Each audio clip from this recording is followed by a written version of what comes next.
তো good morning friends, আশা করি তোমরা সকলেই ভালো রয়েছো। আজকে তোমাদের সহজ পদ্ধতিতে কীভাবে ভাগ করতে হয় তার একটা ট্রিক্স শিখিয়ে দিচ্ছি। দেখুন, এখানে আছে 104 5। তো আমরা এখানে যদি 2 ঘর নেই, 5 দুগুণ 10, তো অবশিষ্ট 4। তাহলে এখানে আমরা দেখতে পাচ্ছি যে অবশিষ্ট 4, এখানে আছে 5, একবার দিলেও বেশি হচ্ছে, সুতরাং হচ্ছে না এটা আমাদের।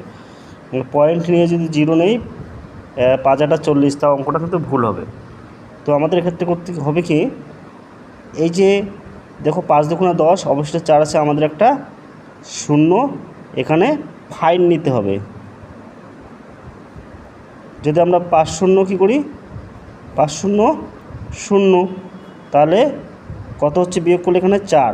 এবার আমরা একটা পয়েন্ট নিতে পারি, পয়েন্ট দিয়ে 0।